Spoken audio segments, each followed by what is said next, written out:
Farooq stories के देखने वालों को खुश आमदीद कहते हैं। कहानी शुरू करने से पहले आपसे गुजारिश है कि अगर आपने चैनल अभी तक सब्सक्राइब नहीं किया तो चैनल को सब्सक्राइब कर लें ताकि हर स्टोरी का नोटिफिकेशन आप तक बर वक्त पहुँच सके। वो किचन में खड़ी प्याज काट रही थी। मैंने देखा कि इसकी आंखें सुर्ख थी और मुसलसल आंसू बह रहे थे। मैंने हमदर्दी से पूछा कि रो रही हो, क्या हुआ है? भीगी आंखों से हंसती हुई बोली, नहीं, प्याज काट रही थी, बहुत ही कड़वा है। मैंने कहा, खाला अम्मी बुला रही हैं, रिश्ते देखने वाले लोग आए हैं।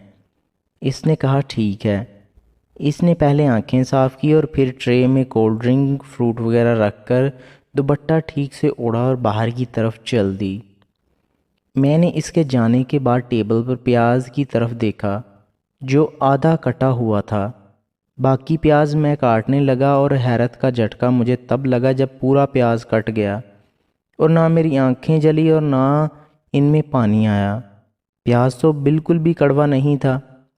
मैंने इसके कदमों की आहट सुनकर देखा तो वो ट्रे में बिस्किट भी रख रही थी और खामोश आंखों के साथ मेरी तरफ देख रही थी और मेरी आंखों में आंखें डालकर धीमे लहजे में कहने लगी, प्याज तो कड़वा नहीं होता उमर भाई, औरत की ज़िंदगी कड़वी होती है।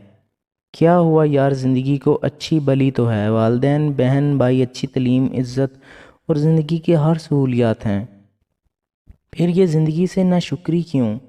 उमर भाई आप नहीं समझेंगे। इसने चाय उठाई और जाने लगी और फिर मैंने कहा कि समझाओ ना। इसने कहा, आप मेरे साथ आएं। वो चाय लेकर कमरे में चली गई और मैं खिड़की से अंदर का मंजर देखने लगा।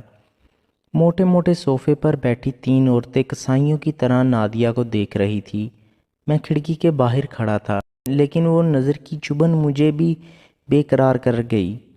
सर झुकाए बैठी नादिया पर मुझे बहुत तरस आ रहा था। एक औरत ने चुभते अल्फाज में पूछा कि बहन और कोई रिश्ता नहीं है? खाला ने सादगी से कहा, जी बहुत से बच्चे हैं फैमिली में। अच्छा, ये लड़का कौन है जिसने दरवाज़ा खोला था? वो मेरे बारे में पूछ रही थी। मेरा भांजा है, CSS किया है, अभी बहुत जल्द ही ट्रेनिंग पर चला जाएगा। खाला के लहजे में मोहब्बत ही मोहब्बत थी। देखो बहन, अगर ख़ानदान में इतने अच्छे लड़के हैं तो आपकी बेटी के लिए रिश्ता करवाने वाली मासी क्यों कोशिश कर रही है? नाराज़ ना होना, मैं तो सीधी बात करती हूँ। प्लेटों पर हाथ साफ करती हुई मोटी औरत को इस बात से कोई गर्ज नहीं थी कि इसकी बातों से खाला और नादिया पर क्या गुजर रही है। कहने लगी, अगर किसी अच्छी भली नज़र आने वाली लड़की को ख़ानदान में रिश्ता नहीं मिल रहा होता तो इसका मतलब है कि लड़की में कोई ख़राबी है। नादिया उड़ी उड़ी सी रंगत और कांपते हाथों से ट्रे लिए बाहर निकली, मेरी तरफ एक नज़र डाली और फिर किचन में घुस गई। ख़वातीन कमरे से बाहर निकल रही थी। इतना पढ़ा लिखा और खूबसूरत घर में है तो इसका मतलब है कि लड़की अच्छी नहीं होगी। इसलिए मुझे और कुछ सुनने की हिम्मत नहीं हो रही और मैं इसके पीछे किचन में आ गया। वो हाथ में प्याज लिए खड़ी थी और आंखों में आंसुओं का सैलाब था जो गालों पर बह रहा था। मैंने प्याज इसके हाथों से ले लिया। प्याज तो कड़वा नहीं है, ज़िंदगी कड़वी है ना, तो ये ज़िंदगी मुझे दे दो। मैंने इसके आंसू अपनी हथेलियों पर सजा लिए। ये बहुत कीमती मोती हैं, इन्हें ज़ाया नहीं कर दो। वो हैरत और बेयकीनी से मुझे देख रही थी और मैं दिल ही दिल में खुद को कोस रहा था।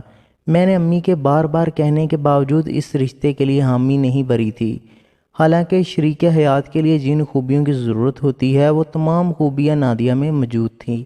मैं ही क्या, ख़ानदान में कोई भी अच्छे मुकाम पर पहुंचता वो ख़ानदान से बाहर शादी करने की ज़िद लगा लेता था और इस तरह न जाने कितनी लड़कियां अच्छे रिश्तों की तलाश में लोगों के ताने अपनी किरदार कशी बर्दाश्त करने पर मजबूर हो जाती थी और प्याज काटने के बहाने आंसू बहाती रहती थी। तो दोस्तों, कैसी लगी आज की स्टोरी? उम्मीद करता हूँ पसंद आई होगी। चैनल को ज़रूर सब्सक्राइब करें ताकि हर वीडियो का नोटिफिकेशन आप तक पहुँच सके। Thanks for watching.